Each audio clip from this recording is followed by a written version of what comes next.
On the telephone with us right now, John Bell. Representative Bell is the House Majority Whip, and he represents Craven, Lenoir, Wayne, and Greene counties in the North Carolina House of Representatives. I don't think we've ever had you on the show before, John, have we? No, we haven't. It's a pleasure to be here. How are you? It's nice to talk to you. You doing okay? I'm doing good on the way to Raleigh for a busy day. Yeah. You guys have been busy. You're done with a budget for now, and now the Senate.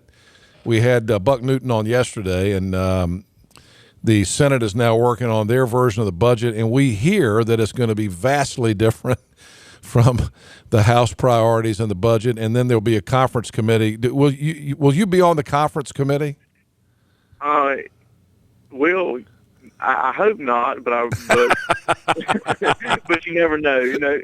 You know, my job would be once the conference committee gets done with figuring out what the state budget's going to look like. It will be my job to sit down, go through the budget, and be sure that we have the 61 votes to get it passed in the House.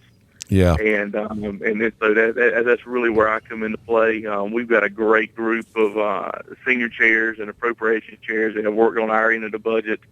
And they're a little more skilled in that appropriations area than what I am. Little civics lesson for people who don't know. You just kind of described it, but you hear the term whip quite a bit, and that's a leadership role. It's one of the top leaders in the House of Representatives, so congratulations on being the House whip. But for people who don't know what the job of the whip is, tell us what the House Majority Whip does.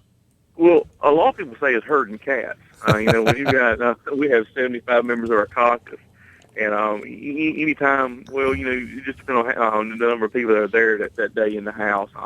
We have to have 61 votes to get a bill passed, and so it's my job to be sure that we have the votes when we do business on the floor, to know where everyone is, to be sure that we're prepared to do business.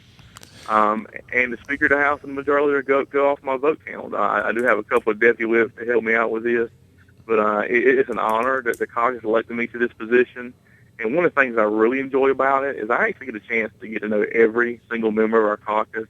I get a chance to know what their districts are like, understand their voting habits, and so it's really beneficial to me because you really get a chance to know everybody. Now, as the Republican whip, do you get involved in trying to convince Democrats to vote for certain bills, or is that something that just isn't done? Is that kind of against the rules? With a supermajority, we have it's better if we have the 61 votes on our own to knock it out. But there's sometimes where we have some votes that are pretty close. And so I will go across the aisle and check with the Democrat caucus to see where they're at, and if anyone's willing to talk to me and show me their hand, I'll be more willing to listen. But I go off the Republican votes with the supermajority. And you know, I imagine you've been pretty busy on a story that's been one of the biggest news stories in North Carolina for the last 2 weeks, and that is the governor's veto of one of the bills that was passed by the House and the Senate. Now, you've already overridden one of his vetoes, I believe. Correct. Yeah, go ahead. We overrode the Property Protection Act bill. The Ag-Gag bill, right? Well, we don't like to call it Ag-Gag because it is more property protection. Somebody named it the Ag-Gag bill, so that's what we in the media have been saying. Well, you know, in the last bill will be Senate Bill 2, the one dealing with the magistrates and opting them out of the marriage for homosexuals here in the state of North Carolina. That bill has not been overrode yet. Right now, it's kind of a day-to-day deal. We're looking to be sure we got the votes to get that done, but also we have some folks that maybe need a little more information on the bill to determine what they're going to do. And also what we're doing is behind the scenes trying to work out some information with the court system to see if we can get the intent of the bill done, and also be able to work with the governor at the same time. So it's a work in process. So, you know, the Senate has, again, for people who haven't followed this, I think most everybody who follows politics in North Carolina knows that the governor vetoed the bill that was originally, I think, entitled the Religious Freedom Act, which meant that magistrates that did not want to perform a same-sex marriage could not be penalized in any way if they decided they want to do it. Now, the people on the left are saying that is discriminatory. The governor actually vetoed the bill, saying that he thought that it went against the Constitution of the state. So now it goes back, and the Senate has overridden his veto, which you got to have a 3/5 majority in each chamber to do that. And the House has not overridden this veto yet. And the speculation has been, and I think you just confirmed it, that really the votes have not been there yet to do it. So, John, I guess the question would be, are you, I hear you saying that you're working towards some other solutions in the House, but do you predict that this thing is going to come to a vote anytime soon for a potential override of the veto?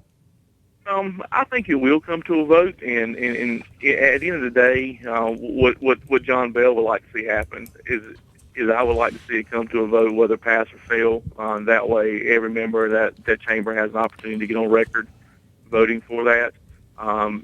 Just this week, we've had anywhere from 5 to 8 members absent due to conferences, due to planned vacations with family, and so it's really hard to get a vote count when you're moving absences every single day, and that's been one of the issues. But I do believe in the next couple of weeks that it will come to the floor for a vote count. Representative John Bell from district. What is your district number? 10? House District 10. I actually live in Wayne County. Yeah. And but the district goes all the way to Craven, and north and south goes from Walstenburg all the way down to Pink Hill, and from Rosewood all the way to Trentwood. So it's a pretty big area. You got a lot. You got parts of 4 different counties: Craven, Lenoir, Wayne, and Greene. I didn't actually realize your district came as far north as Greene County, but it's an interesting district. Now, let's talk about what you see happening with the state budget. The House budget goes to the Senate. The Senate is saying you guys are spending too much, that the budget should have focused more on tax reform again. That's what's working to create jobs and bring the economy back in North Carolina. The expectation from the Senate is that they are going to throw a budget back at you that is going to really have some tax cuts in it, more maybe personal income tax cuts, potentially corporate tax cuts. How's that going to fly in the House? What's the philosophy? I know that you all know that that's coming. Are we going to end up with a really strong disagreement in philosophy when that budget is finished?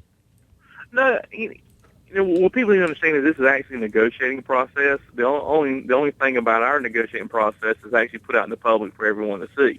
But with the House started off with the budget this go around, and of course they said we spent too much. The Senate budget will come back over, and there'll be drastic spending cuts there, and they'll say, well, you didn't spend enough. And so by the end of the day, what you'll find out is a happy agreement somewhere in the middle. Really, a lot of the big issues that we had with the differences would be kind of what we're going to do with some of the tax credits and the extensions, whether it be the renewable issues, whether it be the historic tax credits, whether it be the film tax credits. Those type of issues really come into play when we get into the negotiation part. The House really has a very, very strong what we call subcommittee appropriation budgets, which deal with our university systems, deal with our general government positions overall, health and human services. Those were really good and extremely popular across the states. I'm hoping that the Senate will mirror what we had there. And then on the other issues is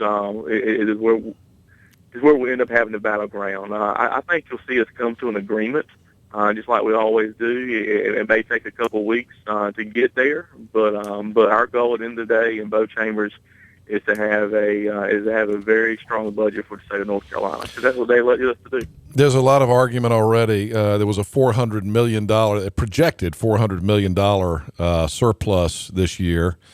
We'll have $400 million that was not expected to come in. We shouldn't say not expected. $400 million that wasn't budgeted, and so there's some extra money floating around. School teachers are already saying, you know what? This is the time to really step North Carolina up to the next level and get us out of the bottom percentages of school teacher salaries and that kind of thing. I think it's interesting. depending on who you listen to, North Carolina is still like 42nd in the nation in teacher salaries. John Hood has some numbers that say that's not true, that we're really more in the mid-30s. But what's your philosophy on that? With this extra $400 million that we have, what should the state be doing with that? I know that a lot of people think we just ought to be saving it. What do you think? Well, I think it's a combination of all of it. When you look at what's happened over the last couple of years in the state of North Carolina, we've had not just in education and not just our teachers, but we've had a lot of state employees that have not had pay raises, period. And when you look at what we've done with education, we started raising that entry-level teacher pay. In our budget, the entry-level teacher pay went up to $35,000.